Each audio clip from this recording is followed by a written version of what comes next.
Hello everyone, இன்னைக்கு நம்ம பார்க்க போறது வந்து சாக்லேட் கேக். அதுக்கு தேவையான பொருட்கள் என்னென்னா, மைதா மாவு நான் 1/2 கப் எடுத்திருக்கேன், அதே அளவு சுகர் எடுத்திருக்கேன், cocoa powder, baking powder, baking soda, cooking oil, இல்லைன்னா நம்ம வெண்ணெய் கூட எடுத்துக்கலாம், தயிர், பால் கொஞ்சம் எடுத்திருக்கேன். இப்போ எப்படி பண்றதுங்கிறது பார்க்கலாம்.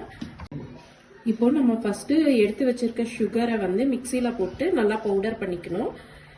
பவுடர் பண்ணிட்டு மித்த பொருள் போட்டு நம்ம மிக்சியில அடிச்சுக்கலாம்.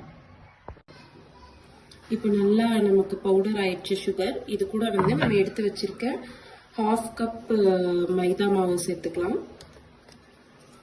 அதுக்கப்புறம் 1/2 டேபிள் ஸ்பூன் சோடா உப்பு, baking soda, 1 tablespoon baking powder, cocoa powder 3 tablespoon,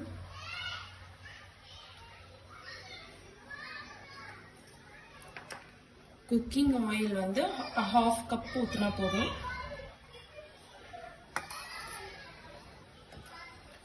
curd ஊத்திக்கலாம்.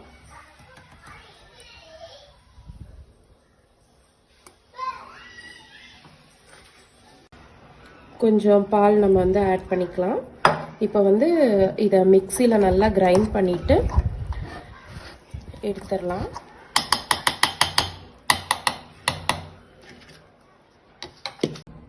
இப்போ நல்லா இந்த லெவலில் நமக்கு கிடைச்சிருக்கு. இந்த கன்சிஸ்டன்சியில் இதை வந்து நம்ம பவுலில் ஊற்றிக்கலாம்.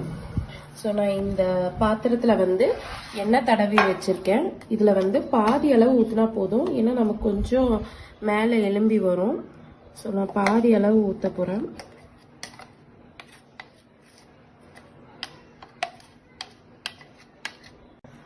நான் ஒரு குக்கரில் வந்து தண்ணியும் இந்த தட்டும் எடுத்து வச்சுருக்கேன். இதுக்குள்ளே நம்ம வந்து நம்மளோட டின்னை ட்ரான்ஸ்ஃபர் பண்ணி நம்ம மூடி வச்சு ஒரு 30 மினிட்ஸ் சிம்மில் விடலாம். நான் ஒரு பாத்திரத்தில் வந்து சாக்லேட் எடுத்திருக்கேன், டார்க் சாக்லேட்டு, அதுக்கப்புறம் வந்து மில்க் எடுத்திருக்கேன். ஸோ இந்த ரெண்டையும் மிக்ஸ் பண்ணிவிட்டு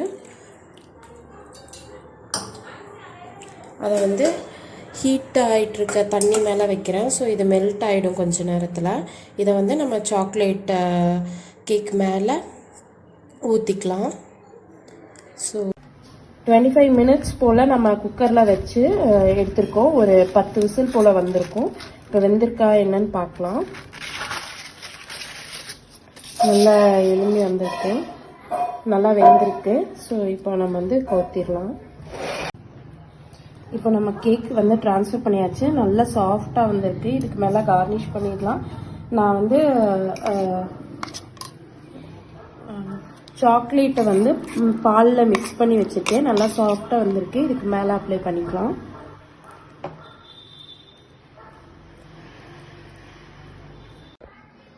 நல்லா டேஸ்டியான சாக்லேட் கேக் வந்து ரெடி ஆயிடுச்சு. நீங்கள் வீட்டில் இதை ட்ரை பண்ணி பாருங்கள். ட்ரை பண்ணி பார்த்துட்டு எப்படி வந்ததுன்னு சொல்லுங்கள்.